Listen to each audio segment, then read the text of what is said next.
yang ditandai dengan penebalan otot jantung. Jadi khusus otot jantung, kalian sudah belajar dulu jejas adaptasi sel, hipertrofi pada otot jantung jangan sekali terjadi hiperplasi, hampir tak mungkin ya, karena jumlahnya relatif tetap. Jadi yang ada adaptasinya adalah hipertrofi, mempertebal atau memperbesar dirinya ya. Nah, ototnya yang tebal. Apa yang membedakan dengan dilatasi? Dilatasi sama, kalau kita lihat di foto ronsen jantungnya besar kardiomegali. Tapi kalau kita telusuri dengan ekokardiografi, kita akan lihat yang melebar itu adalah chambernya. Recording in Ototnya progress. sama, ya, massa ototnya sama. Oke, nah kedua peristiwa ini adalah kompensasi. Kalau hipertrofi lebih merupakan proses kompensasi terhadap pressure overload, ya, pressure overload, sedangkan dilatasi lebih ke volume overload. Oke. Nah, ingat jantung juga ada penuaan ya, baik itu di chambernya ya, bentukan septum misalnya, rongga left ventricle akan menurun, rongga left atrium akan membesar ya, arteri koroner juga akan aterosklerosis, kalsifikasi ya, atrofi dari otot-otot ya, lemak brown atrofi ya, katup juga akan degenerasi sama deposit kalsium. Nah, pada aorta apa yang terjadi degenerasinya? Satu, dilatasi ya, pelan-pelan ya. Kalau masih hipertensi juga lama tidak terkontrol, elongasi dia ya. Bisa muncul kalsifikasi di daerah sinotubular junction. Terbentuk plak aterosklerosis.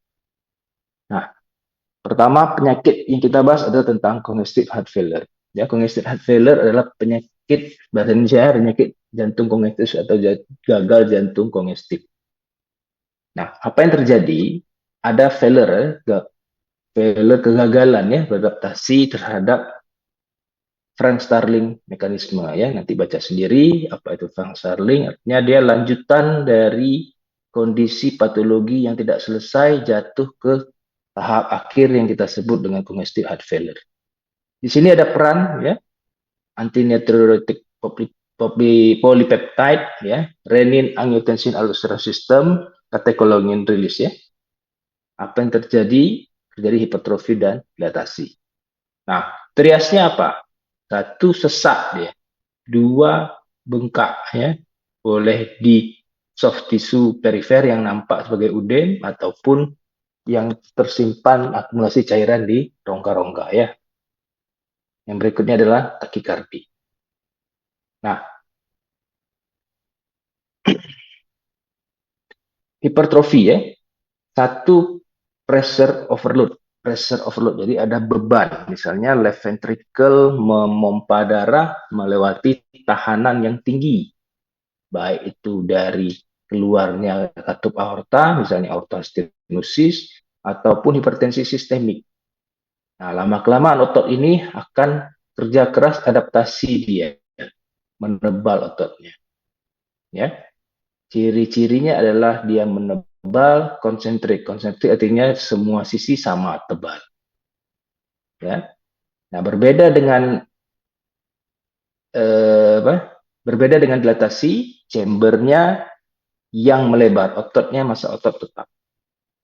Oke. Nah, proses hipertrofi bisa di mana? Di left ventricle, di left atrium, bisa juga di right ventricle ya. Iskemik ya, pada proses iskemia hipertrofi bisa meningkat 2 kali, hipertensi bisa 3 kali. Ya, pada aorta regurgitation atau kardiomiopati dia bisa melebar sampai 3 kali normalnya. Nah, ini contohnya ya. Kita anggap yang B ini otot rongga jantung normal ya. Bulatnya segini, ototnya segini. Dikatakan hipertrofi tebel dia. Akibatnya apa? Chambernya jadi kecil. End diastolic volumenya LVEDV-nya kecil. End diastolicnya. Jadi sesaat sebelum dipompakan volumenya jadi kecil. Ya. Nah, dilatasi, rongganya besar, left cavity-nya, left ventricle end diastolicnya besar, tapi ototnya mesnya mengecil, ya, nggak sanggup pompa. Ya, kita tahu Frank Sterling kontraktilitas sebanding dengan left ventricle end diastolic volume, ya. Jadi pada satu titik peningkatan peregangan otot jantung itu akan memberikan hasil yang positif untuk ejection fraction. Cardiac output kan ejection fraction, ya, cardiac output. Tapi pada titik tertentu mentok dia tidak bisa lagi. Ya, jadi failure. Nah, kalau di periksa histopatologi akan lihat, ya, sel otot inti sel yang kecil-kecil, ototnya segini, tebalnya berubah jadi yang sebelah D, ya, yang huruf D yang sebelah kanan lebih tebal, intinya besar, ya, persis petak-petak kayak mobil box, jadi disebut box shape appearance, ya.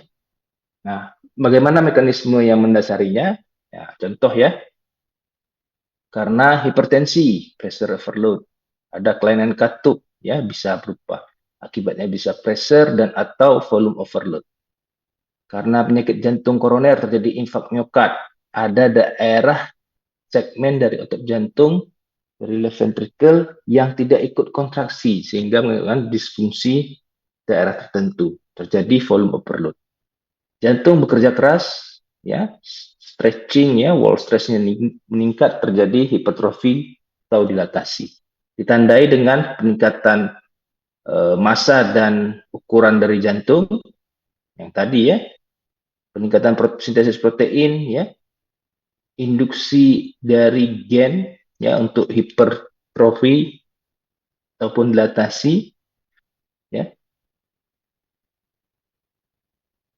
tidak adekuatnya aliran darah, ya, sehingga terjadi cardiac dysfunction, bisa berupa heart failure, baik itu sistolik atau diastolik, gangguannya, disturbance-nya, aritmia, dan aktivasi neurohumoral system, ya. Nah, orang-orang yang meninggal dengan CHF, kalau diotopsi, satu, ya, nampak kardiomegali, dua, bisa ditemukan hipertrofi ataupun dilatasi dari rongga jantung tadi. Ini tadi boxcar, ya, yang sudah saya sebut tadi, yang nggak bisa petak-petak gini, ya, disebut boxcar appearance, boxcar nuclei. Nah, secara klinis, kongestif heart failure dibagi dua, ada yang left side heart failure, ada yang right side heart failure. Ya, pada left side heart failure, dua peristiwa di situ, satu low output, dua adalah kongesti. Gagal jantung kiri, left ventricle tidak kuat memompa darah yang adekuat ke sistemik, sehingga curah jantung ke sistemik berkurang, tersebut low output atau low cardiac output, ya. Kongesti, bendungan, kenapa bisa bendungan? Tidak sanggup mompa darah yang kembali dari paru ke jantung kiri, ngantri lama-lama, kongesti di paru, ya. Apa yang terjadi kalau ada keluhan kongesti di paru? Tekanan hidrostatik di kapiler paru meningkat, ya. Akhirnya terjadi transudasi cairan ke rongga alveoli, ditandai dengan batuk-batuk, sesak, ya, batuk berdarah, berbuih, ya. Kalau meninggal dia di patologi anatomi ketemu heart failure cell, ya, sel heart failure cell artinya ada eritrosit yang masuk ke alveoli difagosit oleh makrofag.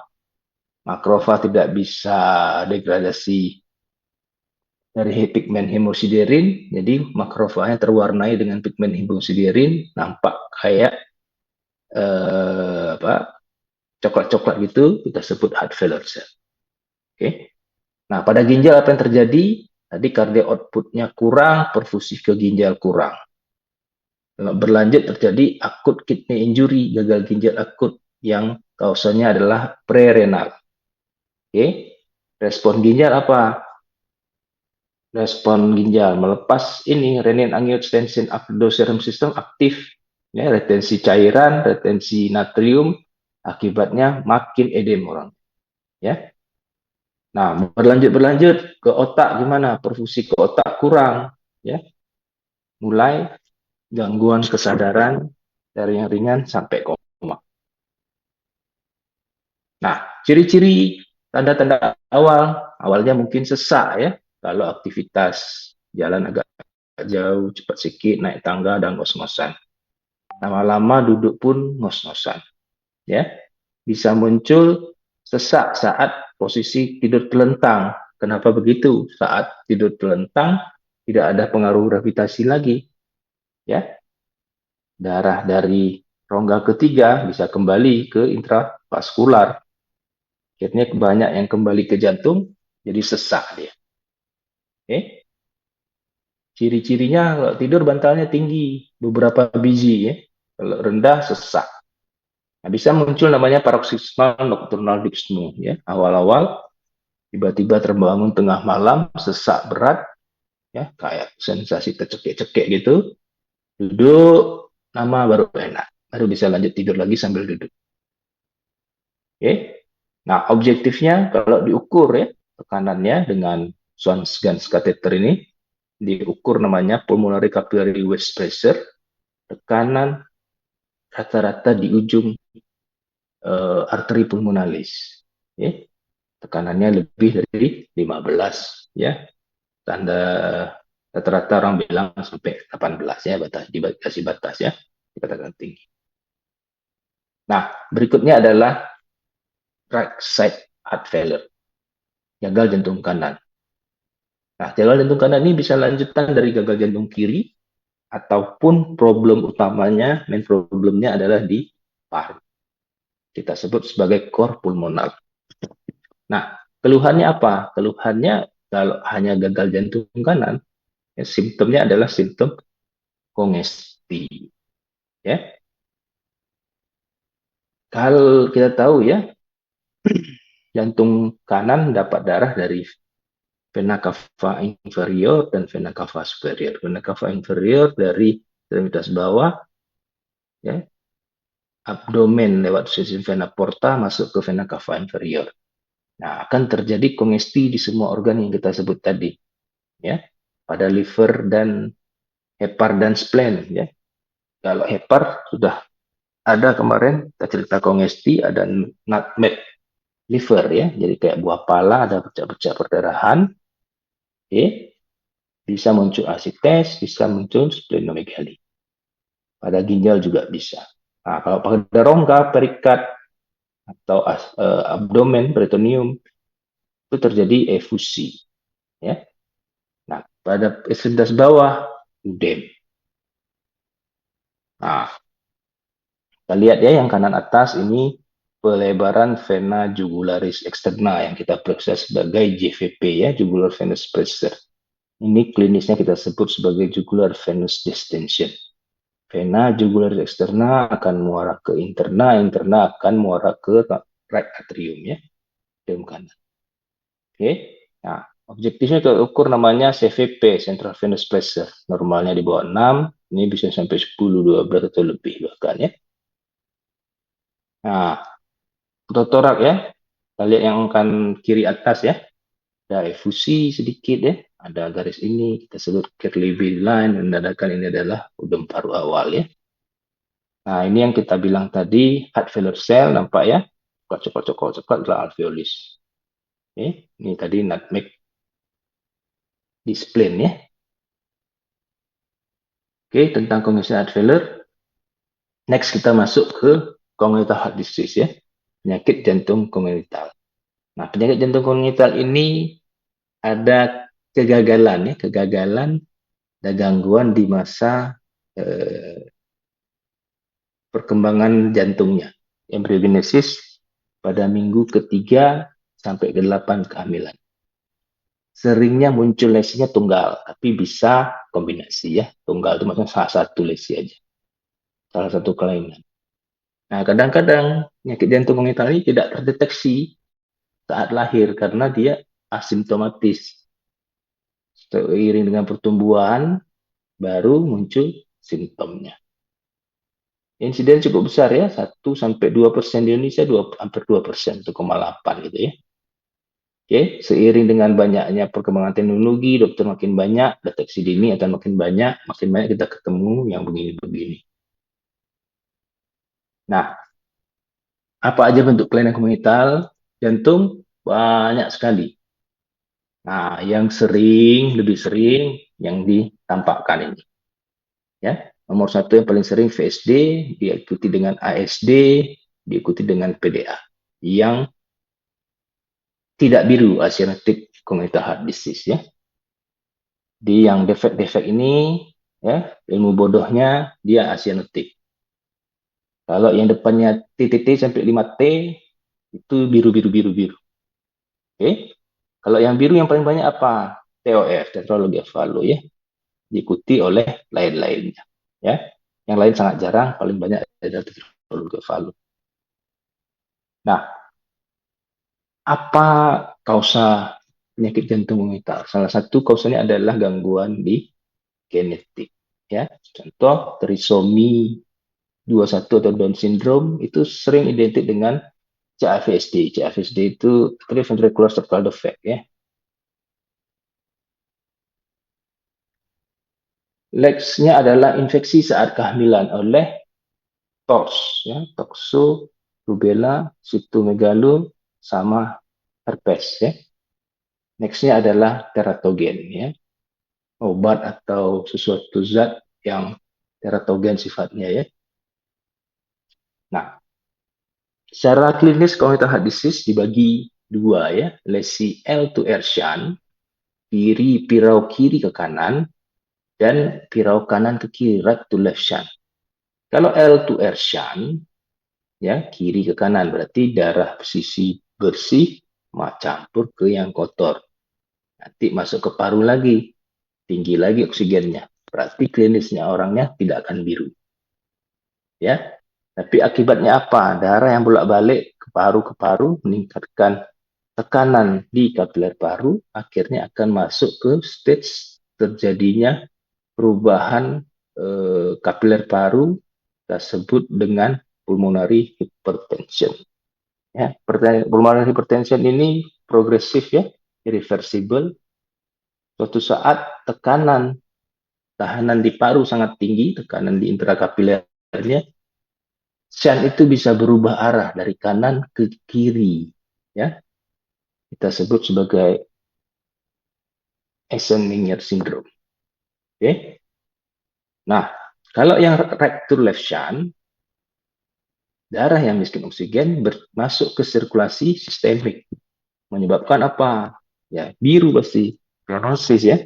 Bergantung derajatnya. Awal-awal mungkin tidak nampak biru, tapi kalau nangis, aktivitas, nampak birunya. Oke. Bisa juga emboli, trombus dari sistem vena di sisi kanan jantung karena ada lubang, bisa nyebrang masuk ke sisi kiri. Kiri bisa kemana-mana, terutama ke otak, organ abdomen ya, ke kaki. Nah, bentuk lainnya adalah ada lesi obstruktif. Artinya ada penyempitan. Bisa di outflow-nya, arteri pulmonalis keluar arteri pulmonalis ataupun keluarnya dari aorta. Nah, ini tadi sudah ya. Kalau L2R shunt problem adalah pulmonary hypertensi. Nah, saya contohkan satu PSD ya. Misalnya nanti lihat-lihat sendiri, terawang-terawang sendiri. Ini adalah SVC ya, superior vena cava, inferior vena cava, masuk alirannya ke right atrium lewat katup tricuspid ke right ventricle. Dari right ventricle dipompakan arteri pulmonalis ya, difusi di paru, kekurangan oksigen, kembali ke left atrium lewat katup mitral masuk ke left ventricle. Pada VST ada defect di septum ventricle. Darah dari left ventricle akan kembali sebagian ke right ventricle. Sebagian akan dipompakan ke aorta, ke sistemik. Nah, darah yang bolak-balik ini ya akan menyebabkan pressure dan volume overload pada sisi kanan jantung. Ya, lama-lama jantung kanannya akan membesar, right ventricle, tekanan di paru-paru akan tinggi. Oke, jantung kiri pun akan ikut tebal karena dia bolak-balik memompa darah ke sistemik. Ya, kira-kira gitu ya. Sisanya lihat sendiri ya.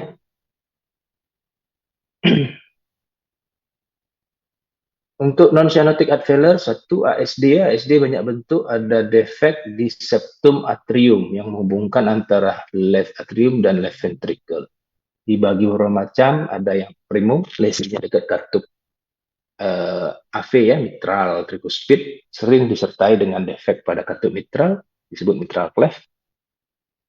ASD sekundum yang paling sering kita temukan, ya defeknya di fossa ovalis, ya ada gangguan saat pertumbuhan septum sekundumnya. Nah, ASD biasanya asimptomatis ya, kecuali besar sekali. Kalau besar sekali dia kecil-kecil udah muncul dengan heart failure.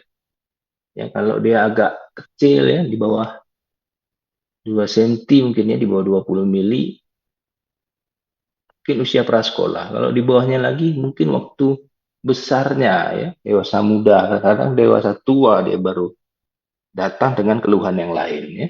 Diperiksa ada ASD-nya. Nah, bentuk-bentuk lain yang dikelompokkan sebagai ada satu lagi ya, defek sinus venosus ya. Muara dari pulmonal vein ya, tidak di LA ya, tapi di tempat lain. Ya, ada bentuk-bentuk lagi yang dianggap ASD, satu persistent foramen oval sama unroofing coronary sinus ya. VSD yang paling sering ya, bisa berdiri sendiri VSD saja, bisa bersamaan dengan penyakit jantung lain, bukan bisa bersamaan, menjadi bagian penyakit jantung yang lain. Contohnya paling sering adalah TOF ya, bisa di septum membran, bisa di inlet, outlet ataupun di muskulernya. Oke. Nah, kalau ukuran kecil, ASD VSD itu bisa nutup sendiri ya. Kalau ukuran kecil di bawah 8 mili katanya, sebagian besar akan nutup, di bawah 5 mili akan nutup semuanya.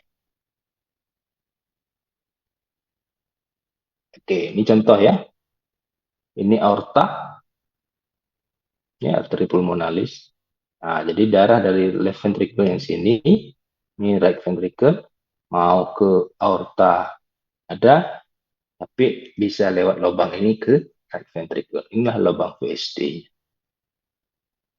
Oke, ini leaflet dari aorta.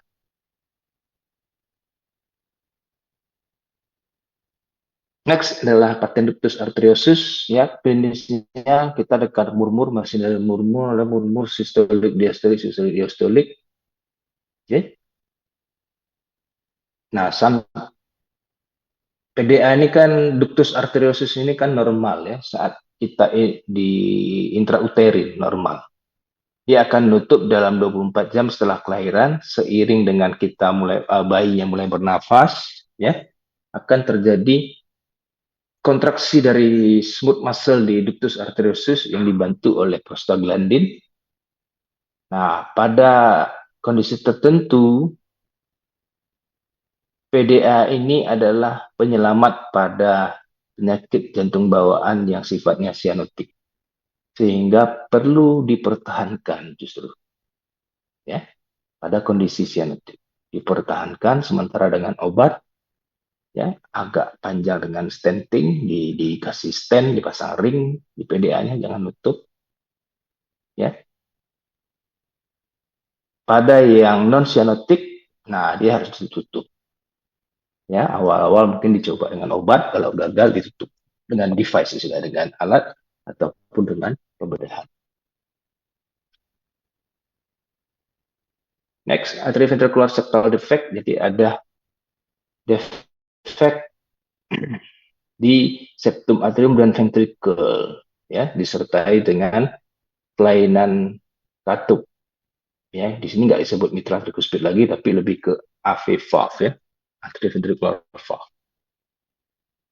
Oke, untuk yang asianotik tadi sudah disebut. Sekarang kita masuk ke yang cyanotik ya. Cyanotik 5T yang biru-biru ini yang seringnya, tetralogi avalo, TGA, truncus arteriosus, TAPVD, tricuspid atresia. Nah, pada TOF Karena tetralogi of Fallot ya, ada 4 kelainan yang akan ditemukan. Nah, asal muasalnya itu 2. Satu adalah ventricular septal defect yang besar. Oke. Kedua adalah overriding dari aorta. Ya. Untuk penyebab biru hendaknya tergantung pada derajat pulmonal stenosisnya atau RV outflow obstruction. Ya, kita sebut sering lebih ke pulmonal stenosis. Nah, sedangkan right ventricular hypertrophy sekunder setelah tekanan di pulmonal artery yang nyempit yang stenosis tadi, right ventricle harus pompa darah lebih kuat ya sehingga terjadi adaptasi, right ventricle akan menebal. Nah, yang khasnya apa? Gara-gara proses ini, bayi-bayi yang dengan tetralogi of Fallot biasanya tidak lahir dengan kondisi biru langsung. Ya, muncul biru saat tekanan di jantung kanan sedikit atau hampir sama tinggi dengan tekanan di sistemik, ya, tekanan dari left ventricle. Nah, right ventricle dia akan pelan-pelan nebalnya seiring dengan pulmonal stenosisnya muncul. Jadi sering ketemu di usia 3 bulan sampai 6 bulan baru manifestasi biru, nampak biru yang pasien-pasien tetralogi of Fallot. Jadi kalau ada baru lahir biru, jangan DD pertama tetralogi of Fallot. Oke. Nah, kalau pulmonal stenosisnya ringan, right ventricle atau tebal, ya manifestasinya tidak nampak biru. Ya, saturasinya mungkin 80, 75, nggak nampak biru. Kita sebut sebagai pink Fallot. Oke, ini gambarnya. Ini right ventricle, ini ada stenosis arteri pulmonalis, ya, mompa ke sana. Makin lama karena tahanannya tinggi, dia akan makin nebal. Baru dia sebagian besar akan masuk ke sistemik. Itu akan nampak sinetik. Next adalah transposisi of great artery atau TGA. TGA itu sirkulasinya mestinya left ventricle itu memompa darah ke aorta, right ventricle ke arteri pulmonalis. Ini terbalik. Morfologi right ventricle memompa darah ke sistemik. Morfologi left ventricle memompa darah ke arteri pulmonalis. Nah, artinya darah dari sistemik, darah vena yang kotor, miskin oksigen, masuk ke right atrium, masuk ke right ventricle, memompa darah yang miskin oksigen ke sistemik. Ya, darah yang kembali dari paru, ya, masuk ke left atrium, masuk ke left ventricle, dipompa lagi ke arteri pulmonalis, balik lagi. Nah, ini yang disebut sebagai sirkulasi paralel. Tidak ada hubungan antara sirkulasi pulmonal sama sirkulasi aorta. Apa akibatnya? Orangnya akan mati, ya. Oksigennya kan makin rendah yang sistemik ini. Nah, sehingga waktu lahir, ya, kalau memang tidak ada PDA-nya, ketutup, mati langsung dia. Ya, jadi kalau dia hidup mesti ada connection-nya, ada shunt-nya. Baik itu di level PDA, level ASD, level VSD. Oke, harus ada hubungannya. Kalau enggak, dia mati orangnya langsung. Nah, jadi kalau dia lahir biru, harus dipertahankan PDA-nya dengan obat dulu, terus di stent sambil menunggu prosedur berikutnya. Kalau ada ASD, foramen oval itu yang nutup tadi, yang waktu lahir nutup akan dijebol, dibuka lagi, biar terhubung sirkulasi kanan kiri ini, walaupun dia biru, tapi tidak desaturasi. Ya, kira-kira begitu ya. Di awal-awal kehidupan, kalau yang TGA tanpa VSD, secepatnya dilakukan tindakan operasi kalau bisa di 2 minggu awal kehidupan. Nah, next ada trunkus arteriosus. Trunkus arteriosus, arteri pulmonalis sama aorta itu tak pisah. Ya, tergantung berapa derajatnya. Ada yang katupnya berenam, ada katupnya gabung-gabung. Ya, yang gabung-gabung ini agak susah, harus pakai strategi lain untuk tindakan koreksi bedahannya. Tricuspid atresia tidak terbentuk atretik ya, terbentuk tidak sempurna atau tidak terbentuk atau terbentuk, jadi nggak ada lubangnya, ya. Darah dari right atrium tidak bisa masuk right ventricle, mesti ada ASD-nya, ya. Kalau nggak ada atau kecil harus dijebol, biar dia bisa masuk ke jantung kiri, baru bisa hidup orang. Oke, nah sering ya VSD-nya besar sekali, sisi kanan ventricle tidak tumbuh, ya. Jadi sering dengan kita sebut single ventricle, ya, sebenarnya nggak single, ada kecil lagi satu ventricle-nya, ya. Kecil nggak tumbuh, ya, kita sering sebut sebagai single ventricle, ya. Next TAPVD, ya, muara dari pulmonal vein tak masuk ke left atrium semuanya atau sebagiannya, ya, masuk ke kanan misalnya lewat ASD, masuk ke kiri, lama-lama biru dia. Oke. Next, lesi obstruksi, ya, bisa berupa koartasio, penyempitan di aorta di berbagai level, ya. Ada yang lebih berat, kebuntu semua, namanya interrupted aortic arch, IAA. Nextnya ada aortic stenosis, pulmonary stenosis, ya.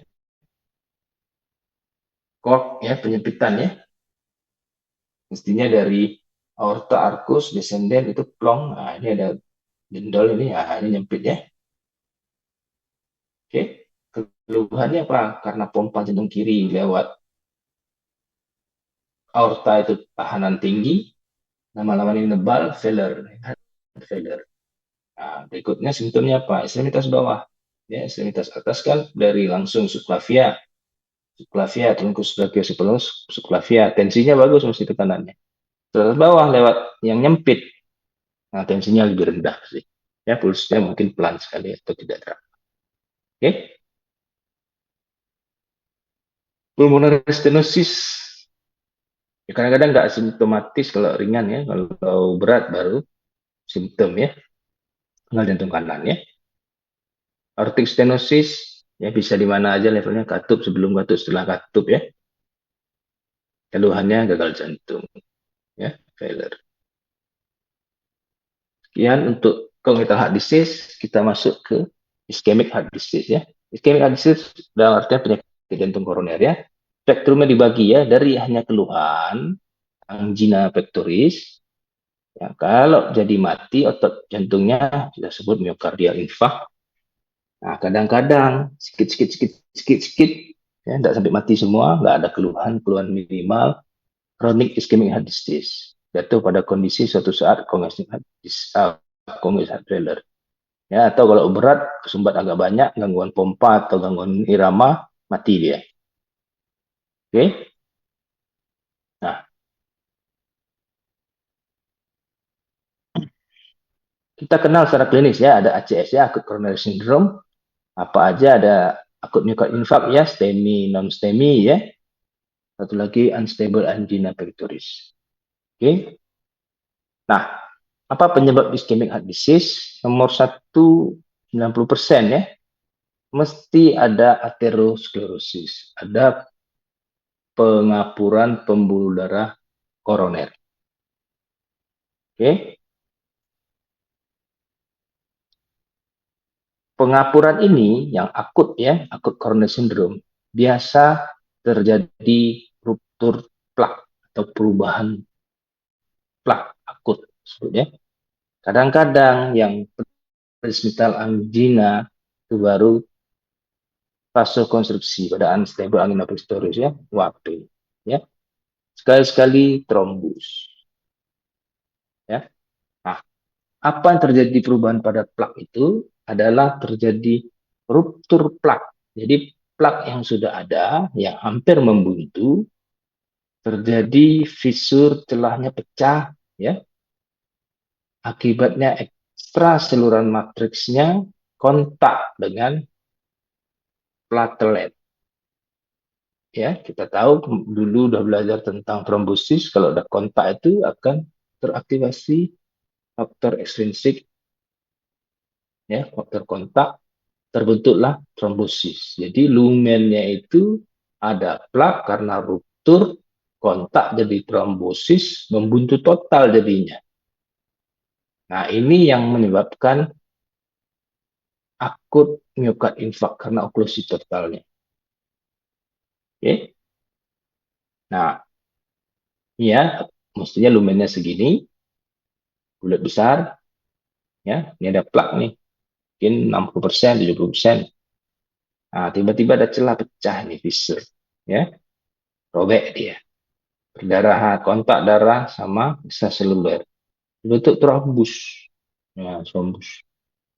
Di oklusi ke distal. Oke.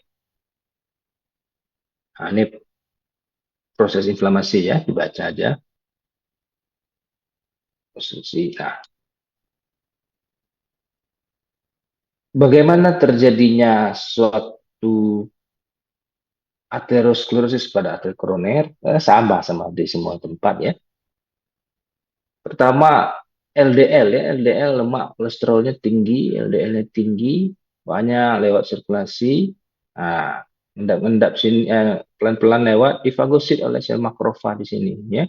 Fagosit masuk ke intima, fagosit lagi ke intima, lama-lama plaknya tebal, makin besar. Lewat trombosit, nempel agregasi ya, nempel membuat cap ya, membuat fibrin cap, jadi tebal ya, hampir oklusi. Nah, kalau visur robek, tensinya masih tinggi atau apa, robek perdarahan, sumbat total. Ya. Nah, secara patologi, kalau kita biopsi atau jantungnya, ya, apa yang bisa tampak? Ya, ada nampak nekrosis. Seiring dengan beratnya stenosis. Ya.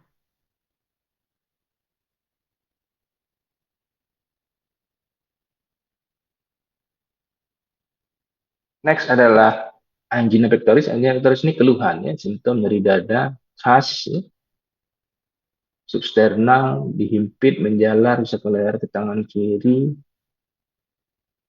memberat dengan aktivitas, ringan dengan istirahat atau minum obat nitrat. Oke, biasanya kurang dari 20 menit.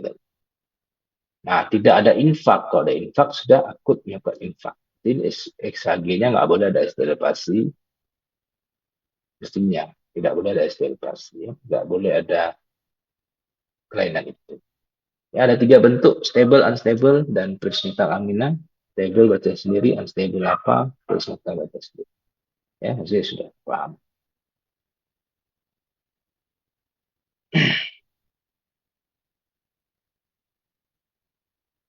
Nah, kalau ada terjadi oklusi ya pada arteri koroner, jantung itu awal-awal otot jantung itu ATP-nya akan berkurang ya, kemudian metabolisme anaerob yang makin berkurang sampai satu titik dia terjadi injury yang sifatnya irreversible. Ya, kalau dia irreversible terjadi nekrosis pada daerah distal dari daerah yang oklusi total tadi. Ya, dengan syarat tidak ada kolateral di tempat lain ya. Makin banyak kolateral, daerah nekrosis mungkin makin kecil. Nah, daerah yang nekrosis itu apa yang terjadi? Ya, nekrosis koagulasi ini dalam 1 bulan ya, 1 sampai 2 bulan, jaringan otot jantung yang mati tadi yang nekrosis akan diganti oleh jaringan ikat. Kita sebut sebagai scar secara klinis yang tidak punya kemampuan pompa jantung. Jadi akan ada segmen jantung yang tidak mompa atau mompanya pelan. Ya, kalau dilihat di mikroskop ya, ini inti ya mulai udem ya, ini intinya udah hilang ya. Nah, yang biru-biru ini jaringan.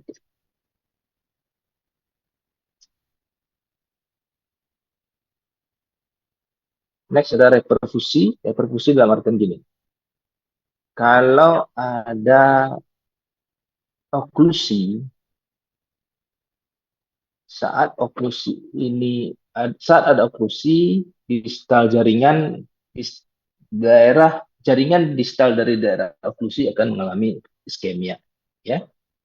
Nah, saat prosedur ya mengembalikan aliran darah tadi ya ke jantung baik dengan obat-obatan trombolisis kalau ada fasilitas dengan PCI atau PTCA, PCI percutaneous coronary intervention, pasang ring, pasang balon. Kalau gagal atau sumbatnya terlalu banyak dilakukan tindakan bypass koroner. Nah, yang bertujuan mengembalikan aliran darah ke otot jantung. Ya, tapi harus diingat ada resiko terjadinya reperfusi injury pada kondisi iskemik metabolisme anaerob mayoritas ya saat datang banyak banyak nutri oksigen. Nah, oksigen ini sendiri kita tahu ya kalau terlalu banyak sistem tubuh itu tidak sanggup menetralisir ya, mengubah dia jadi dari radikal-radikal oksigen ya hasil metabolisme untuk menjadi zat yang tidak merusak ya. Nah, karena ada banyak radikal bebas yang berhamburan di sirkulasi koroner, akan terjadi kondisi reperfusi injury yang bisa memperberat sakit penyakit pada pasiennya ya. Jadi harus waspada terjadinya reperfusi injury ya.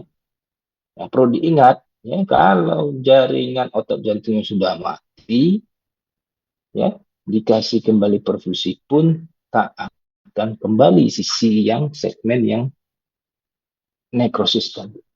Ya, tujuan operasi atau tindakan ini adalah menjaga daerah sekitarnya jangan yang iskemik jangan ikutan mati. Tapi kalau yang sudah mati dia sifatnya irreversible. Oke. Ini klinis ya, udah tahu kalian mendiagnosa akut myocardial ya. Nah, apa komplikasi dari myocardial infarct? Kalau dia nggak terlalu luas atau hanya hanya beberapa bagian ya, beberapa sisi, ya cuma pompanya aja, mungkin nggak ada keluhan nih, tidak tua baru jatuh ke conggestive failure. Kalau dia luas ya, terjadi aritmi ya, bisa mati ya. Ada risiko terjadi ruptur ya, ruptur dari daerah nekrosis sering di septum ya, terjadi kayak VSD, kita sebut VSR, ventricular septal rupture hari keempat, hari kelima ya. Bisa meluas ya, kalau luas daerah yang nekrosis diganti jaring ikat nanti bentuk jendol dia nerisma, kita sebut aneurysm ventricle ya. Nah, kadang-kadang kalau kena daerah papillary muscle ya, bisa terjadi ruptur papillary muscle-nya, terjadi mitral regurgitation ya, yang berakhir ke congestive failure. Ya. Nah, chronic ischemic heart disease ya, kita sebut juga sebagai ischemic cardiomyopathy. Ya, jadi kalau ada kondisi heart failure yang patologi asalnya dari lesi aterosklerosis, ya, lama-lama ototnya pompanya makin lemah, ya, bisa ditandai oleh dilatasi hipertrofi, ada tanda-tanda iskemik, ya, disebut sebagai iskemik cardiomyopathy. Next topik berikutnya adalah sudden cardiac death. Sudden cardiac death ini mati mendadak, ya. Mati mendadak banyak penyebabnya, ya. Memang salah satunya adalah akut myocardial infarct. Nah, tapi kalau yang non aterosklerosis penyebabnya bisa diakibatkan coronary congenital arterial disease ya, ada kelainan arteri koroner bawaan ya. Bisa muaranya dari kanan, muara dari kiri, ada macam-macam bentuknya. AS, aortic stenosis yang berat ya. Ada mitral valve prolapse, myocarditis, cardiomyopathy, pulmonary hypertension ya, hipertrofi, hipertensi. Nah, otopsi pada sudden cardiac death ya, Ditemukan banyak penyempitan pembuluh darah koroner. Ya, infak juga ada. Nah, kalau tak ada ketemu ini, sering tuduh aritmi dari penyebab. Oke, next adalah hipertensi heart disease. Ya, hipertensi heart disease seperti yang kita kenal, satu yang left ya, yang darah tinggi. Apa akibatnya? Karena lawan tahanan trigger tinggi, otot jantung akan menebal, atrofi ya. Lama-lama bisa diatasi, bisa jatuh ke kondisi heart failure. Nah, diagnosisnya dengan echo yang objektif, kalau dengan EKG boleh, dengan echo lebih objektif. Nah, histopatologi sama kayak tadi ya, tebal ada box scar ya. Ini secara klinis dengan ECG ya. Akibatnya apa? Darah tinggi, risiko terjadinya stroke ya, risiko terjadinya gagal ginjal ya, risiko terjadinya ischemic heart disease. Nah, kita kenal juga hipertensi heart disease di jantung kanan ya, hipertensi pulmonal ya, atau bentuk yang lebih sering disebut sebagai kor pulmonal, ini penyakit jantung kanan yang diakibatkan oleh kelainan di paru. Kita sebut kor pulmonal ya. Kalau yang tiba-tiba ya pulmonal embolism yang akut banyak itu ya, dari trombus sistemik balik ke jantung kanan, pompa atau pulmonalis buntu di situ ya, tiba-tiba mati ya, itu sesak. Kalau yang kronik, nah, problemnya di paru persis, bisa karena TBC ya, rusak pulmon parunya ya, di stroke lung ataupun dari PPOK ya. Cirinya adalah tampak right ventricle hypertrophy ya. Kalau yang akut, tekanan di right ventricle-nya tinggi ya, tekanan di paru tinggi kalau dari echo. Ini untuk dibaca ya penyakit-penyakitnya. Next adalah katup ya, katup kalau terjadi gangguan bukanya stenosis, kalau tutupnya tak sempurna disebut insufisiensi atau rehabilitasi. Nah, paling banyak tuh mitral stenosis, nomor 2 aorta stenosis ya. Mitral stenosis mayoritas penyebabnya itu adalah rematik, demam rematik, aorta juga demam rematik, bukan demam rematik, rematik heart disease, RHD ya, rematik heart disease. Nah, sebagian kecil karena proses degeneratif, senil. Nah, contoh nih ketuk aorta ya, ada relief ya. Kita lihat ada deposit kalsium di sini ya. Lama besar ya. Jadi yang 3 kuspis jadi 2 kuspis. Nah, lewat sini erupsinya jadi kecil. Ya, lewat ini erupsinya kecil. Apa yang terjadi? Ototnya akan kerja lebih keras, terjadi left ventricle hypertrophy.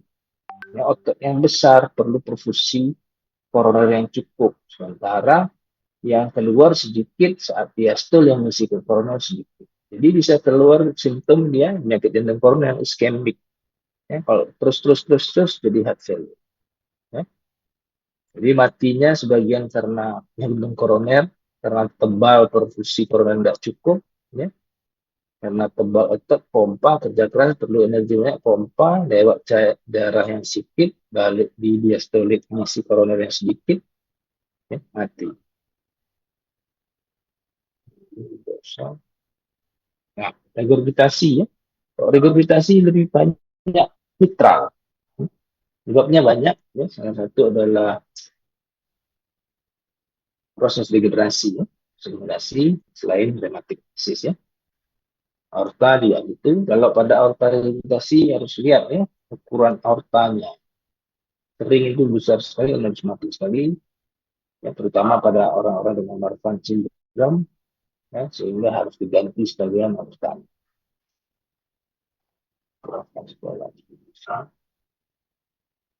ya. Nah, ini floppy ya. Floppy itu adalah yang gini. Nah, waktu ini dia stolik, katupnya misalnya mundur, tapi dia lebih offset. Di sini segini. Planimetrinya, disebut planimetri ya, datarannya segini. Dia lebih offset mundur. Gitu. Oke. Nah, rheumatic heart disease ya, RHD, dimulai oleh infeksi saluran nafas atas oleh Streptococcus beta hemolitis grup A saat muda dulu, ya. Terus terjadi miokarditis waktu tua, bukan tua, waktu dewasa, agak dewasa terjadi rheumatic heart disease, gangguan katup, ya. Nah, ini yang dulu kita ingat kriteria Jones ya, di keluhan demam rheumatik akut, ini ya, sudah, sampai sudah. Nah, penyebabnya adalah ini bukan nilai IE. Oke. Next adalah infektif endokarditis IE ya, infektif endokarditis atau endokardium itu bisa infeksi ya, dari orang sepsis, kematian.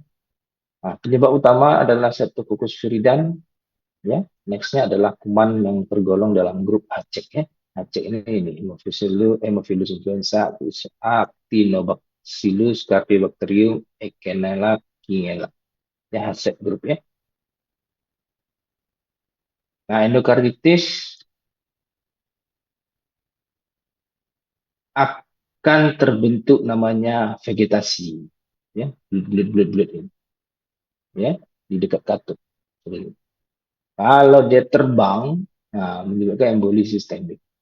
Ya, jadi kalau ukurannya besar, ya harus dilakukan tindakan bedah untuk buang itu eh, vegetasi, ya, karena risiko terjadinya embolisasi tinggi.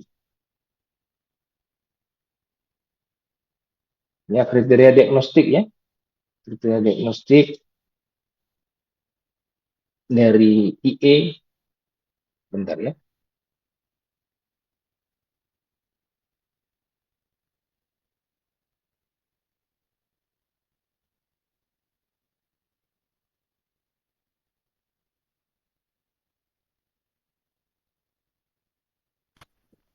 Ya, kita kenal ada namanya kriteria DUK ya, untuk melihat tadi kan kalau demam rematik kriteria Jones ya, apa, Mayer minor ya.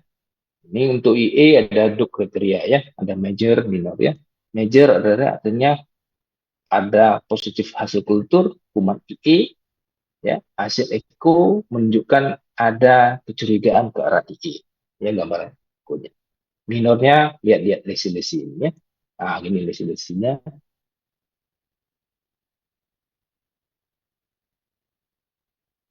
Nah, sini dan jarang sekali. Nah, next adalah katup ya, tentang artificial valve. Jadi orang-orang dengan penyakit jantung katup ya, yang akhirnya berujung katupnya harus diganti, baik dengan katup yang mekanik atau logam, atau katup yang bio, atau yang awam disebut katup dari bahan hewani, baik itu B2 dan bovine. Dalam prosesnya ya, walaupun dengan teknologi sekarang ada yang bisa garansi 20-an tahun sampai 30 tahun, tapi yang lama-lama, produk lama itu 10-an tahun, 15 tahun akan terjadi degradasi, kerusakan, sehingga degradasi katup, di katup bio contohnya ya, rusak ya, levetnya ya, harus diganti lagi.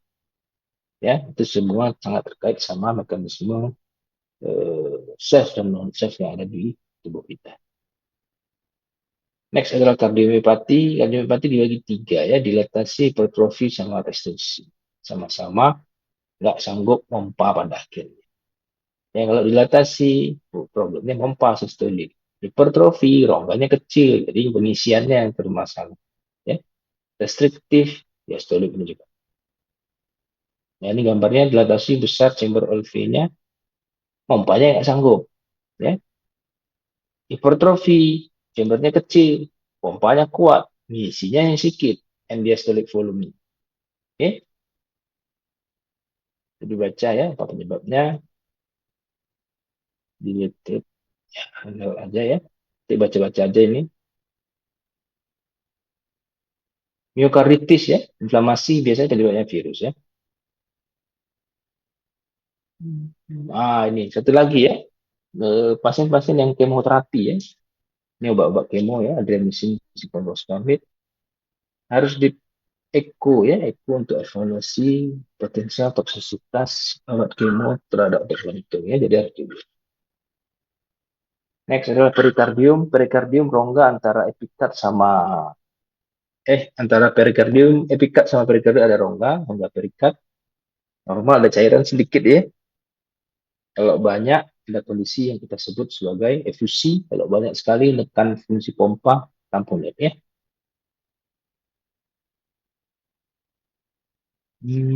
Perikarditis lebih jarang ya, sering kalau TB gitu ya, TB sering sama autoimmune disease ya, yang ini ya sering ya. Sekali-sekali yang ini kalau ada di radiasi sekali-sekali ada ya.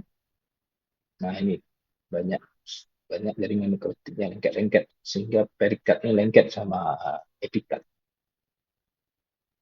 Tumor, nah jantung ini lebih unik ya, tumornya jarang sekali. Tapi kalau ada yang ganas fatal, nggak bisa diapa-apain. Yang jinak yang paling banyak sekali ditemukan adalah myxoma ya, terutama di left atrium yang nonjol dia ke left atrium ya. Ini left atrium, ini myxoma. Nah, keluhannya apa? Stroke. Nah, ini yang kecil-kecil ini, jeli-jeli ini ada yang bisa copot, masuk ke sistemik, menyumbat pembuluh darah. Ya, sering dengan stroke dicek ya ada myxoma. Oke, lain-lain tumor jarang ya. Transplant ya Indonesia belum ya, tapi akan menuju ke situ. Pembiayaan problemnya, teknologi pembiayaannya. Nah, transplant problemnya ini ya. Jadi self non self itu ya, jadi otot jantungnya diserang sama limfosit ya. Oke, sampai di sini ada yang mau ditanyakan? Ada yang masih connect nggak?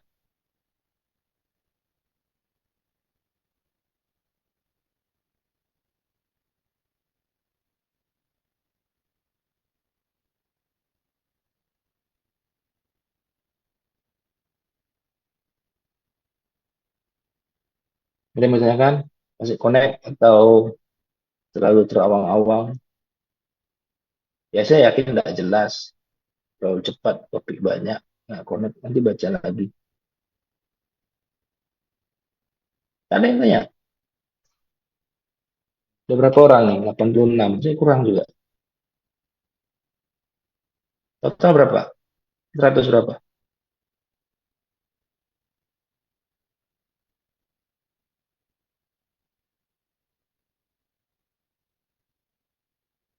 David, berapa orang, Vin?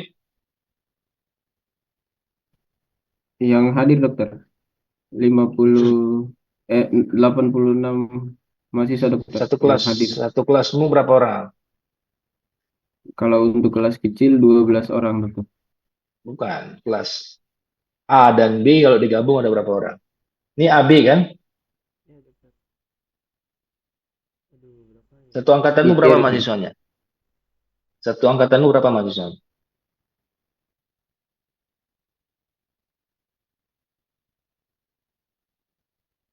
200 berapa? 275, 272, 26 sekian. Lupa juga. Lupa dokter. Ya sudah lah. Oke, kita anggap ini biar orang sambil-sambil tidur dengarnya. Izin dokter. Mahasiswanya Hmm. 180. Mestinya 180. Iya dokter. Yang hadir 80. 100-nya Eh, nggak tahu kemana ya. Nggak tahu di mana ya. Ya wajar lah kalau ujiannya nilainya 40 ya. Tapi nggak apa-apa. Zaman sekarang enak. Hasil nilai paling tinggi 40 pun dapat A ya. Baik sekali memang pimpinan-pimpinan saat ini. Ya. Nggak apa-apa. Nanti tanggung jawabnya kan tanggung jawab di masyarakat sama tanggung jawab institusi, institusi ke masyarakat sama tanggung jawab di akhirat ya. Ya, nilai-nilai 40 bisa A itu agak unik ya. Tapi ya ini tuh fenomenanya hasil UTS ujian tertinggi nilainya 40.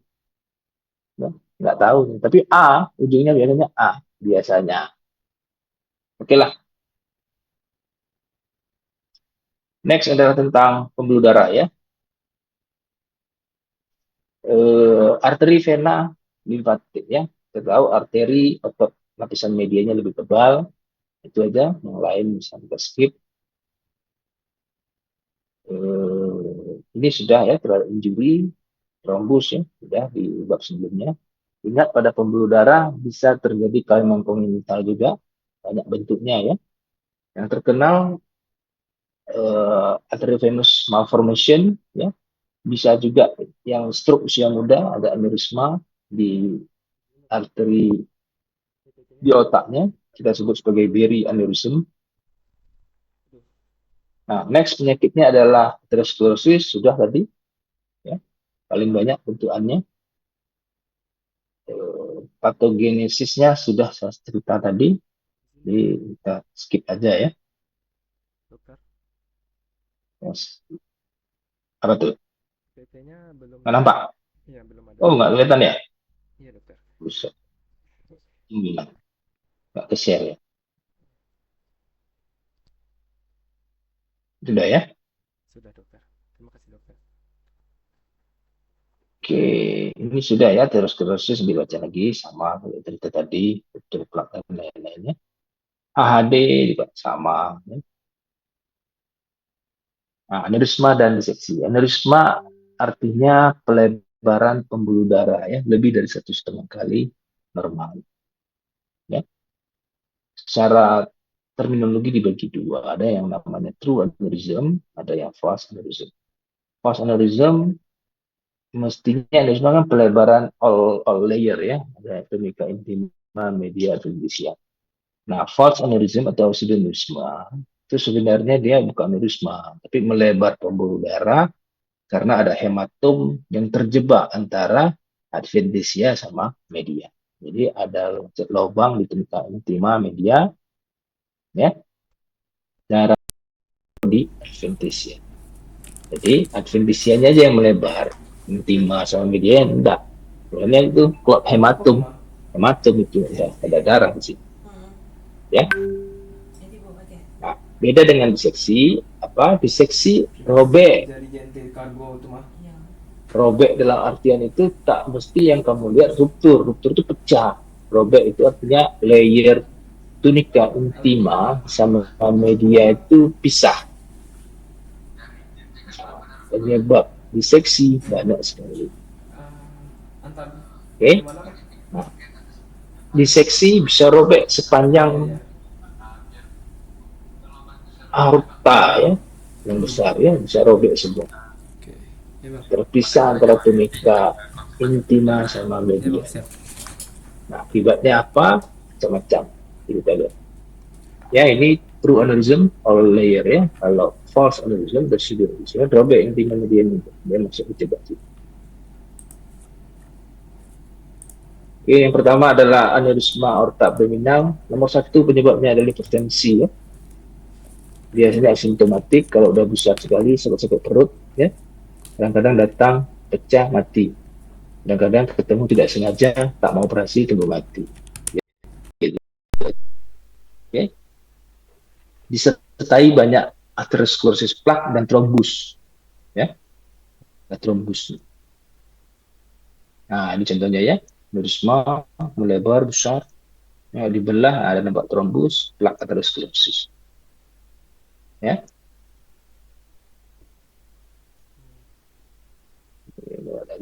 Makin besar, makin tinggi resiko pecahnya ya. Nah, sifilis ya.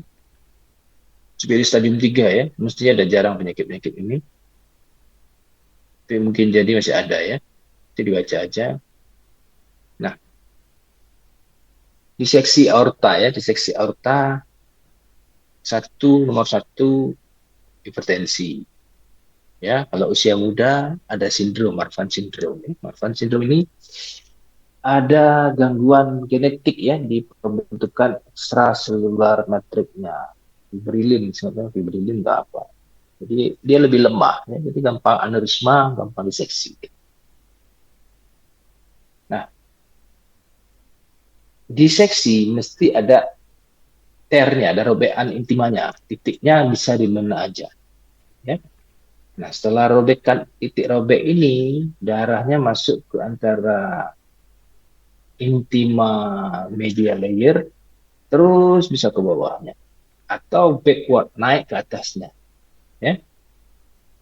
Kalau dia ke bawah terus, sampai iliak, sampai femoral, akan terbentuk dua lumen. Satu lumen aslinya, true lumen antara endotel sama endotel kawannya.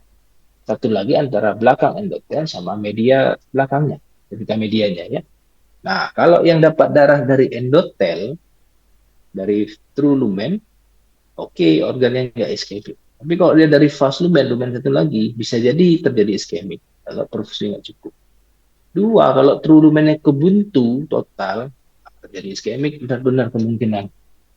Ya. Kalau dia backward, ya, ke arah arkus, bisa ke karotis, brachiosepalik, bisa sampai root aorta, pangkalnya aorta, bisa kena arteri koroner, bisa terjadi masuk ke Abses apa? perikard, jadi tangkumet, ya, bisa Abses. terjadi gangguan katut aorta, aorta rikulitas, jadi bahaya ya. Abses itu di tenggorokan. Berarti itu di bagian belakang amandel. Nomor satu hipertensi Marfan syndrome ya. Abses itu. Nah, secara klinis dibagi dua, ada type A dan type B. Kalau melibatkan ascending aorta, Lupa ama. itu disebut type A. Stanford A, ya, Stanford A melibatkan ascending aorta, Lukut. ya. Kalau tak melibatkan ascending aorta, Agak kumuh. disebut Stanford B. Kenapa begitu? Karena Stanford A mandatory surgery, harus operasi, ya, ganti, ya. Kalau type B, mayoritas konservatif, kecuali ada kecualinya. Pada kondisi tertentu jadi operasi, ada syarat. Oke. Next, vaskulitis ya. Vaskulitis banyak bentuknya ya. Yang sering-sering terkenal itu giant cell arthritis, Takayasu, ya, Kawasaki disease. Yang lain-lain lebih jarang ya. Nah, giant cell arthritis itu temporal ya. Nah, gini. Ini kepala terus ya. Kita lihat di biopsi pembuluh darahnya inflamasi ya. Pembuluh darahnya penyempit. Inflamasi. Takayasu, perempuan usia muda, ras Jepang katanya. Ya. Jadi supraortik setelah aorta, di atas aorta terjadi stenosis, jadi pulsasi ke tangan-tangannya itu kurang, dingin, kayak biru ya. Nah, ini kan brachiosepalik kanan, bagi subclavian kanan, jungler kanan, ya, jungler karotis ya, karotis kiri, subclavia kiri, ini nyempit stenosis. Ya, kalau di biopsi, di mati dia dipotong, ini, sampai nyempit lumennya. Ya, kalau dilihat di PA-nya banyak infosit di daerah buntuannya itu. Ya, ciri-cirinya ya pulsnya tekanan, puls di ekstremitas atas rendah ya. Nah, Kawasaki disease ya. Kawasaki disease self-limiting ya, biasa karena ada dimulai dengan viral infection ya. Bisa jadi dijelaskan viral infection awalnya, jadi ada persensitivitas ini ya. Apa yang terjadi? Inflamasi di pembuluh darah koroner ya. Bisa nyempi bisa terbentuk trombus ya. Jadi keluhannya kayak akut miokard infark. Obatnya tirabaring, kasih aspirin ya. Sering hasilnya bagus. Yang jadi masalah adalah tidak tahu. Saat tidak tahu ya. Nah, jadi meninggal ya. Jadi tidak ada yang ngomong nggak ada anak-anak itu penyakit jantung. Yang statement pengacara di Medan, bingung juga aku. Sekolah di mana? Ya, itulah literasinya orang kita. Ya, masih ingat kasus di Medan itu ya, Medan, Bangka Belitung, anaknya dengan total AV block, harus pasang cardiac pacemaker. Karena di tempat itu tidak ada fasilitas, entah gimana akhirnya meninggal. Dia nuntut dokternya karena dokternya bilang penyakit jantung anaknya. Nggak ada anak-anak penyakit jantung katanya. Itulah ciri-ciri orang Indonesia ya. Ciri-ciri orang Indonesia apa ciri-cirinya? Pokoknya ngomong, ya. Pokoknya ngomong. Betul nomor 10, ya. Lucu, udah bodoh, ngomong lagi sesuatu kebodohannya di depan umum, ya. Bukan baca dulu, jadi bukan literasi dulu. Debat dulu sama orang, baru nanti kalau salah ya, oh kemarin kan dan ya gitu maksud saya kan begini ada, itulah profil-profil orang-orang hukum lawyer kita ya, goblok. Jadi tidak bisa, ya. Ya bangsa Indonesia memang levelnya segitu, ya. Levelnya cuma segitu, Halo, tes belajarnya memang level tes. segitu aja, ya. Anak kecilnya bisa jantung koroner, dan ya akut miokard infark, ya. Jadi apalagi sakit yang lain, banyak kali sakit jantung anak. Kalau nggak ada, ngapain ada dokter spesialis anak khusus konsultan jantung atau dokter spesialis jantung konsultan jantung anak? Ngapain ada dokter kalau nggak ada sakit? Kira-kira gitu ya. Next adalah Burger disease atau thromboangitis obliterans ya. Ini nomor satu masalahnya rokok. Ya usia muda laki-laki biasanya ya. Kalau perempuan biasanya rokok juga dia. Ya. Iskemik vaskulitis, pembuluh darah ujung-ujung pulsasi arteri besarnya mungkin bagus. Ya, yang arteri kecil itu di tangan jari itu. Nggak bisa diapa-apain, amputasi, nyeri gitu. Ya, datang dengan dingin, iskemik atau nyeri, pain ya. Ujungnya amputasi. Sering nggak bisa diapa-apain. Hasilnya tidak baik. Oke, next ada renal. Ya, ini sering perempuan ya. Perempuan renal ada dua bentuk, ada primary renal, ada secondary. Yang primary renal murni vasomotor respon ya. Jadi kalau kena emosi, kena terlalu panas, terlalu dingin, tiba-tiba jadi spasme, terutama pembuluh darah tangan ya, pucat, biru, ya, hilang rilis sendiri. Ya. Ada yang secondary renal, bentukannya mirip, tapi dia bukan spasme, ya, bukan karena vasomotor, ya, sumbat, tutup, ya, kayak vaskulitis. Nah, ada dasarnya autoimmune disease, ya, sering dengan autoimmune. Jadi yang ketemu-ketemu itu ya periksakan autoimun. Beberapa kali saya coba, ini betul ada autoimun disease. Oke. Nextnya ada penyakit di sistem vena dan limfatik. Kalau vena yang terkenal adalah penyakit varises ya. Kalau di extremitas ya varises kaki, kalau di esophagus varises esophagus, di anus hemoroid ya. Nextnya adalah peradangan ya, infeksi, tromboflebitis, pasang impuls ya, impuls, risiko kontaminasi, flebitis ya, bentuk trombus, tromboflebitis. Nah, kalau dia kesumbat trombusnya di pembuluh darah vena dalam, disebut deep vein thrombosis. Ya, deep vein thrombosis harus ditangani segera karena ada risiko emboli yang di deep vein itu masuk ke jadi kronik pulmonal emboli. Kalau banyak bisa jadi akut, bisa mati mendadak. Ya.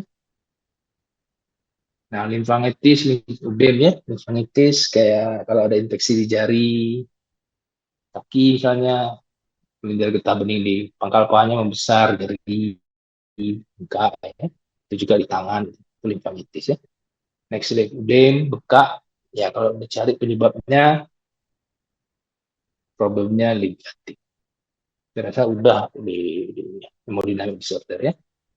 Tumor di pembuluh darah relatif lebih jarang ya, ada ya. Nah, hemangioma ini nggak dianggap sebagai tumor lagi ya, tapi sebagai malformasi arteri vena ya. Nah, ini ada glomus ya, glomus yang terkenal. Ada tumor di carotid body sheath ya, glomus tumor.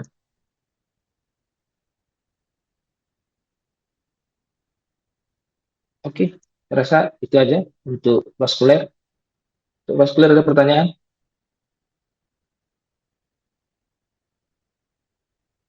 Lanjut ya. Yang nyala cuma satu orang, yang lain tidak tahu kemana. Patologi dari sistem respirasi, ya. Sistem respirasi kita mulai dari hidung.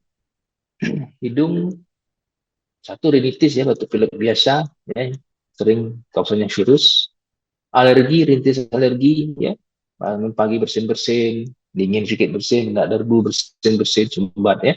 Lama-lama bisa muncul atrofi kongka, nanti bisa muncul polip nasal.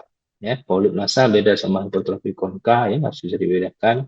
Kalau massa tumbuh ya, putih, putih, musinus gitu ya, itu polip ya, diambil. Nah, rinitis kronik bau hidungnya ya, rusak hidungnya jadi bau hidungnya. Ya, sering beringus-ingus kuning kental. Nextnya jatuh ke kondisi infeksi di sinus, disebut sinusitis. Ya, ini juga ya berat dari kepala, muka sakit, ya, demam, operasi ya. Nasofaring, infeksi, ya, ingat ya, tonsilitis, faringitis, resiko terjadi demam rematik. Oke, tumor. Nah, ini ada angiofibroma. Angiofibroma tumor pembuluh darah ya, Evangelis. Nah, ini hati-hati ya, case terakhir kita di tempat kita. Kita tahu ya, ini pembuluh darahnya banyak. Untuk operasinya berdarah-darah, jadi sering dilakukan tindakan embolisasi dulu, dibuntu dulu arteri-arteri yang ke arah angiofibroma, yang memberi aliran, memfeeding aliran. Ya, karena di daerah kepala leher ada kelainan kongenital, ada kelainan seperti ini, kadang-kadang unpredictable, kita membuntu aliran yang satu, bisa jadi ada cabang-cabang itu jalan dia ke pembuluh darah lain. Ya, bisa matanya mungkin jadi buram, buta, karena bendanya kan di situ di bawah mata, ya. Dia ada risiko-risiko itu ya. Ini jarang ya, juga jarang. Nasofaring karsinoma, ya. Nasofaring karsinoma, batuk pilek, sumbat-sumbat ya, telinga nggak enak, ada pembesaran kelenjar getah bening, ketiga nasofaring karsinoma atau buang ingus berdarah ya. Penyebabnya adalah Epstein-Barr virus ya. Obatnya yang keratinizing dan non keratinizing. Keratinizing agak sulit di radioterapi ya. Laring ya, laring dari infeksi, tumor jinak ya, kalau kondisi anak laringitis bahaya ya, yang dia napasnya krok krok krok krok, itu hati-hati ya. Kalau dari epiglottitis bisa obstruksi saluran nafas atasnya ya, tidur ya. Kalau penyanyi-penyanyi suka konser-konser ya, serak-serak suara lama-lama lama-lama ya, untuk nodul ya, operasi. Karsinoma laring ya, perokok ya, nomor satu banyak perokok ya, agak sulit tuh buang-buang laring itu agak sulit. Next adalah patologi dari paru. Satu infeksi pneumonia, infeksi pada parenkim paru selain TB. Nah, secara klinis penyebabnya ya, maksudnya bisa aspirasi, inhalasi ya, inokulasi dari yang benda-benda yang kontaminasi, kolonisasi ya pada PPOK, pasien PPOK pasti dengan eh, resiko pneumonia berulang-ulang ya. Bisa penyebaran dari struktur sekitar, misalnya dari separ ya, dari pembuluh darah, pasien dengan sepsis ya, kondisi sepsis. Nah, normalnya di bronkus itu ada mekanisme pertahanan ya, baik itu silia, ada goblet sel yang akan sekresikan imunoglobulin, ada makrofag di situ juga ya. Tapi kalau ada penyakit lainnya, fungsi-fungsi normal itu akan melemah. Termasuk salah satu faktor risiko utama adalah perokok ya, rusak semua sistem pertahanannya. Ini gara-gara rokok ya. Nah, pneumonia sudah belajar ya.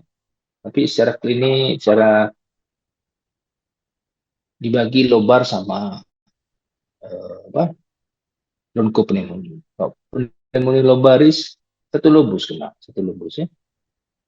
Nah, stadiumnya dia ada stadium secara histopatologi, ada stadium kongesti ya, hepatitis merah, hepatitis kelabu dan resolusi. Nah, nanti kita lihat di gambar PA-nya. Ya, ini kongesti ya. Banyak pembuluh darah, selesai radangnya banyak. Ini apa? Sudutnya banyak ya. Batuk-batuk berdahak gitu ya. Kongesti. Nah, udah kental, nggak ada darah. Red hepatisasi ya, hepatitis merah karena banyak sel darah di alveolinya. Pada si kelabu mulai penyembuhan ya, mulai penyembuhan.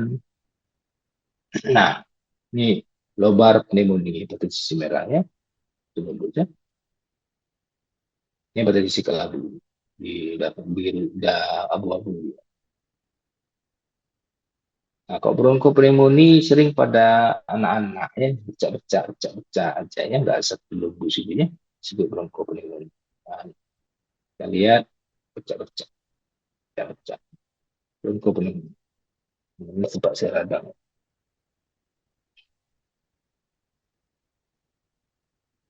Bisa lewat aja.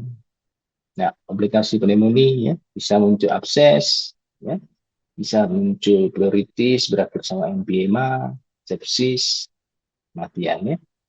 Nah, abses untuk bisul-bisul ya, biasanya besar. Ya. Kalau kecil-kecilnya bisa dengan pengobatan, kalau besar dengan bedah.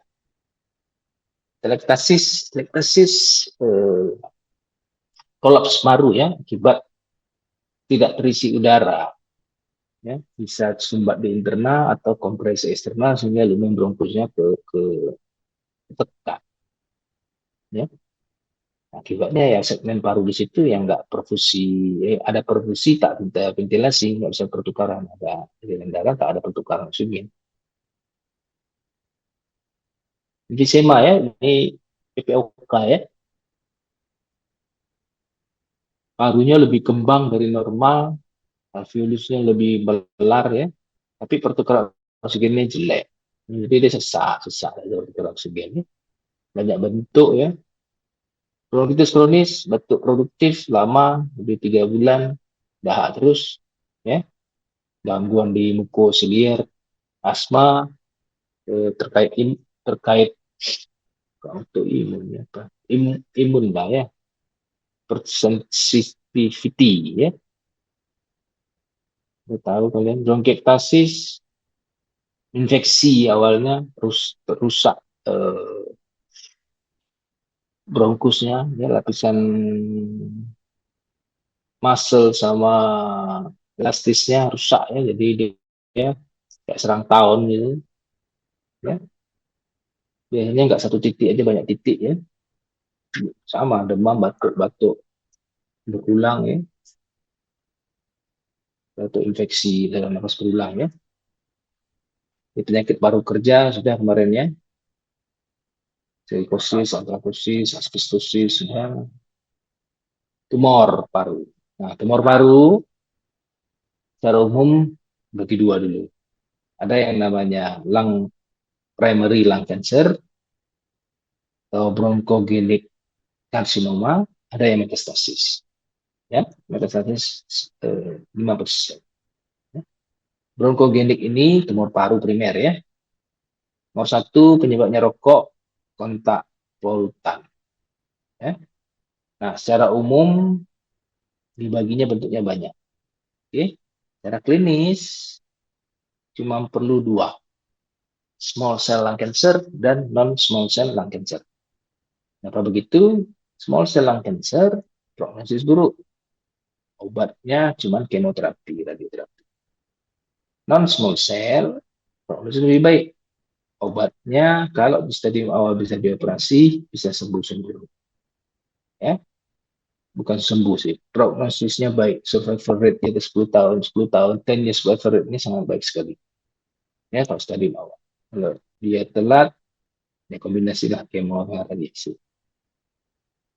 Oke, jadi hanya dikelompokkan yang small cell sama yang bukan small cell.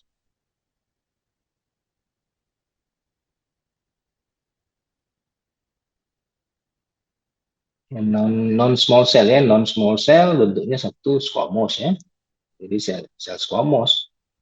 Squamous berarti epitel di bronkus. berarti dia di tengah posisinya. Adeno, kelenjar, di pinggir berarti dia di alveolus. Gitu ya. Nodulnya di pinggir. Adeno, large cells ya. Nah, kalau yang small cell, bulat-bulat aja dia. Bulat-bulat gitu ya.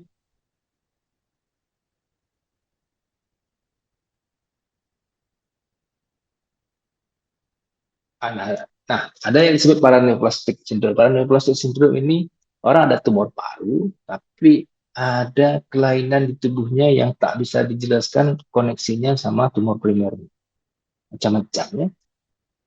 Misalnya antidiuretik hormonnya meningkat, ACTH-nya meningkat, ya, kalsiuminnya meningkat, jadi hipokalsium dan lain-lainnya, kira gitu ya. Kalau dicari-cari sulit hubungannya. Pleura, ya, efusi, empiem, tumor. Tumor yang paling banyak mesotelioma, terkait sama paparan asbes. Ya. Next, tuberkulosis. Tuberkulosis ada primary, ada reaktivasi. Ya. Nah, primary gone complex. Kalau primary ingat gone complex. Ya, ada prosesiosa, pembesaran sel TB di hilus. Ya. Nah, TB radang granulomatosis. Apa itu granuloma? Nah, kamu harus nampak ada kronisitas di situ. Ada sel Ganglion. Ya. Di tengahnya mesti ada nekrosis kalsius. Itu dikatakan granuloma. Ya. Nah, makrofag yang berdiferensiasi jadi pipi disebut sel epiteloid. Jadi kalau ini daerah nekrosis gaseosa, makrofag pipi-pipi ini disebut sebagai epiteloid. Ya. Nah, kalau ini daerah nekrosis gaseosa, yang di sini pinggir-pinggir ini pipi-pipi epiteloid. Di dalamnya ada dati alang. Pinggirnya mungkin dati alang. Yang ini nekrosis. Oke. Nah, jadi aja daerah nekrosis gaseosa. Di sini ada sel-sel kayak pada memagari nekrosisnya, ya. Nah, di sini saya langkan ya, gabung-gabung kayak tapak sepatu juga. Nah, kalau dilihat di BTA sputum ya, Nielsen staining ya, kayak gini, batang gram positif ya, merah. Ini saya rasa nggak usah lagi belajar di dok lain.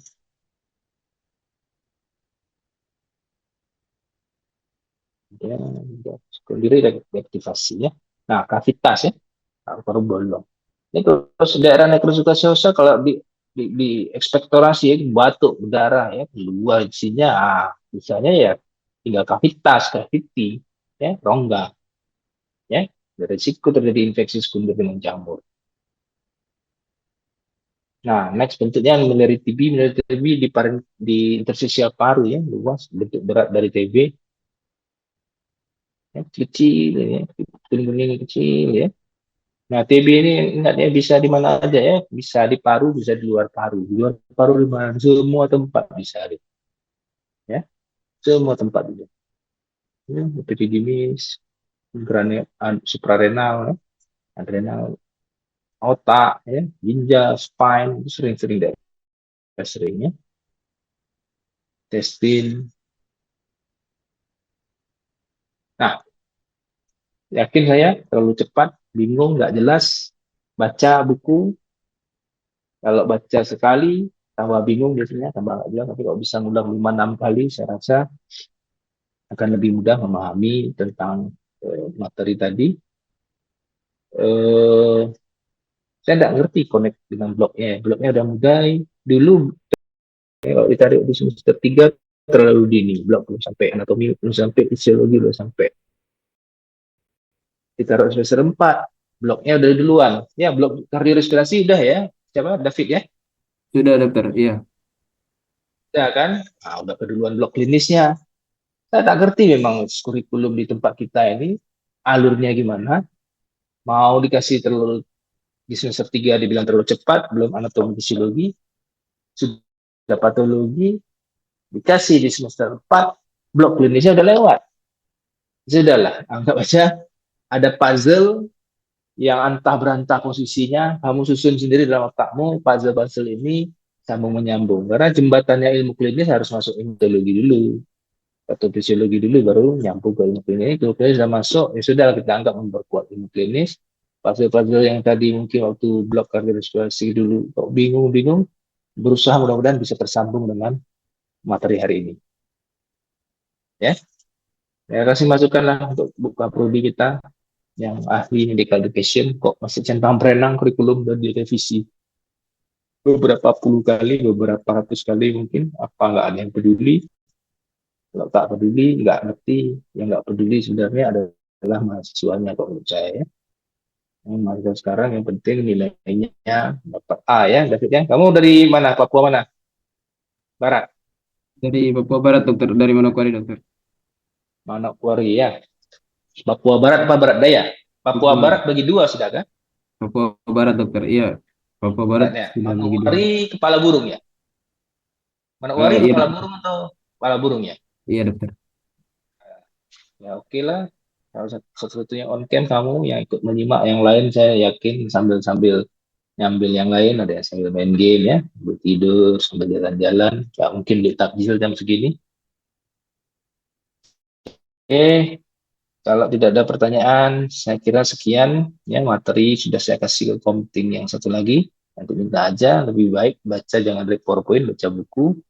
Walaupun banyak sedikit bahannya, tapi buku Robin ini dia lebih ringan bahasa Inggrisnya ya, bahasa Inggris lebih ringan. Oke, sekian ya, saya live ya. Terima kasih dokter.